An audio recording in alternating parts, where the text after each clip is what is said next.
Hi friends, আসসালামু আলাইকুম। আমি বললাম না যে গতকালকে যে রকস্টার সিনেমার দ্বিতীয় দিনে কালেকশন ধুমছে, মানে তাণ্ডব দেখানোর মতন কালেকশন হইব।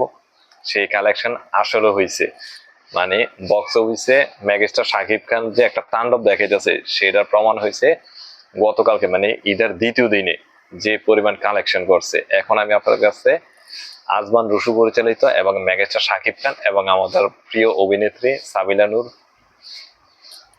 অভিনীত যে মেগাস্টার শাকিব খানের যে রকস্টার সিনেমাটা রিলিজ পাইছে, এই রকস্টার সিনেমার দ্বিতীয় দিনের বক্স অফিস কালেকশন নিয়ে আপনাদের সাথে শেয়ার করবো এখন।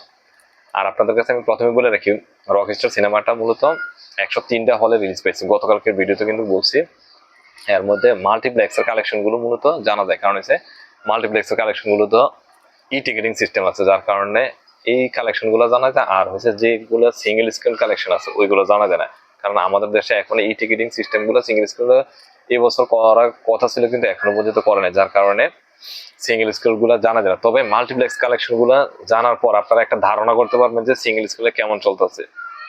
তো গাইজ, কথা না বাড়ি এখন বক্স অফিস কালেকশনটা আমি আপনাদের কাছে শেয়ার করি। আর এর আগে একটা ছোট রিকোয়েস্ট থাকবে, যদি নতুন হয়ে থাকেন তাহলে অবশ্যই চ্যানেলটা সাবস্ক্রাইব করে যাবেন এবং আপনাদের কমেন্টসে আপনাদের ভালো লাগা জানাবেন। আর যারা এই সিনেমাটা দেখছেন বা এখনো দেখেন তারা অবশ্যই ভালো লাগা এবং মন্দ লাগা বলতে কিছু নাই। আসলে সিনেমা মানে তো সিনেমা, আনন্দ দেওয়ার জন্য। হয়তো ফুলফিল করার মতন অনেক সময় অনেক সিনেমা হয় না, কিন্তু যতটুকু সম্ভব ফুলফিল করার চেষ্টা করে ওই চেষ্টাটাকে সম্মান করা উচিত আমাদের।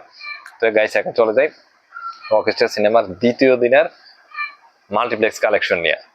মুক্তির দ্বিতীয় দিনে কিন্তু রকস্টার 82% গ্রোথ করছে। হ্যাঁ গাইস, মানে প্রথম দিনের তুলনায় দ্বিতীয় দিনে কালেকশন গ্রোথ করছে 82%। এর মধ্যে স্টার সিনেপ্লেক্সে 37টি, লায়ন সিনেমাসে 8টি, গ্র্যান্ড সিলেট মুভি থিয়েটারে 4টি, মমিনে 4টি, মনিহার সিনেপ্লেক্সে 4টি, মধুবন সিনেপ্লেক্সে 4টি, সিনেস্কোপে 4টি, শ্যামলিতে 4টি, গ্র্যান্ড রিভারভিউ সিনেস্কোপে 4টি, স্বপ্নিল সিনেপ্লেক্সে 4টি এবং কুমিল্লার কে স্ক্রিন সিনেপ্লেক্সে 4টি। মোট গতকালকে শো চলছে 82টি, এর মধ্যে 37টি শো গাইস হাউসফুল দিছে। হ্যাঁ গাইস, রকস্টার গতকালকে 82টি শোর মধ্যে 37টি শো দিছে হাউসফুল এবং অলমোস্ট ফুল ছিল 10টা।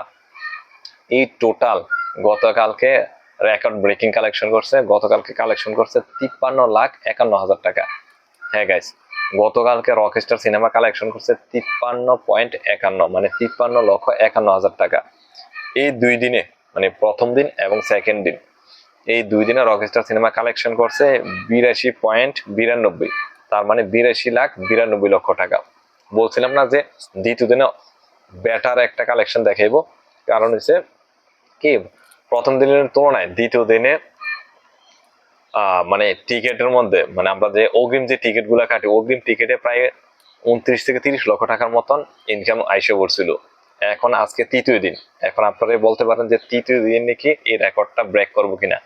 আমি 100% শিওর যে আজকের দিনে, মানে তৃতীয় দিন এবং চতুর্থ দিন, আজকে মানে দিনে আরো গ্রোথ করব কালেকশন। কারণ হচ্ছে কি, এখনো পর্যন্ত আমার যে প্রেডিকশন জানা মতে মানে মাল্টিপ্লেক্সের যে টিকেটের মধ্যে, ওইখানে যারা টিকিট কাটতে যাবেন তারা দেখবেন যে ওইখানের মধ্যে টিকিট পাওয়া যাচ্ছে না, সবগুলো হাউসফুল দেখাইতেছে। তার মানে কি অলরেডি ওইখান থেকে 30 থেকে 32 লাখ টাকা অগ্রিম টিকিট বিক্রি করে কালেকশন করে নিচ্ছে। আর এরপরে যখন বাকিটা সাথে সাথে হইব, ওই কালেকশন সহ টোটাল কত কালেকশন করতে পারে আমরা আগামীকালকে জানতে পারবো।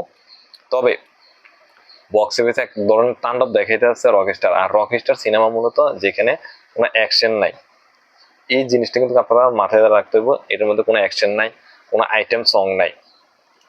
মানে এখানে সুপারস্টার বা মেগাস্টার আলাদা কোনো ভাব নাই। এই সিনেমাটা মূলত, প্রথমে বলছি, সিনেমাটা একটা সঙ্গীত শিল্পীর জীবনের উত্থান পতন এই কাহিনীর উপর ডিপেন্ড করছে। আমরা যেমন কিনা কয় রণবীর সিং এর একটা রকস্টার একটা সিনেমা ছিল বলিউডের, এরকম টাইপের একটা ঘটনা। মানে আমাদের মেগাস্টার শাকিব খানের কেরিয়ারে যদি ওয়ান অফ দ্য বেস্ট একটা, মানে মৌলিক কোনো গল্প থাকে বা তার লাইফের যদি অন্যান্য সব সিনেমা বাদে যদি একটা ভিন্নধর্মী কোনো সিনেমা থাকে, সেটা হচ্ছে রকস্টার। আর রকস্টার সিনেমা 10 জনের মধ্যে 8 জন পছন্দ করবে, আর বাকি 2 জন পছন্দ করবে না। কারণ হচ্ছে তারা কি, তারা সবসময় ওই যে অ্যাকশন সিনেমা দেখে অভ্যাস। অ্যাকশন সিনেমা যারা দেখে তাদের কাছে রকস্টার সিনেমা ওইরকম ভাবে পোর্টফোলিও হইব না। কিন্তু যারা মনে করেন ভিন্ন ধর্মী সিনেমা দেখে বা ভিন্ন ধর্মের মৌলিক ঘটনা মনে করেন দেখার ইচ্ছা করে, তাদের জন্য রকস্টার সিনেমা। আর রকস্টার সিনেমা আপনারা দেখুন, দেখার পর বলতে পারবেন যে মেগাস্টার শাকিব খান কি ধরনের অভিনয় করছে। সবাই ভালো থাকুন, বাংলা সিনেমার পাশে থাকুন, চ্যানেলটার পাশে থাকুন। আল্লাহ হাফেজ।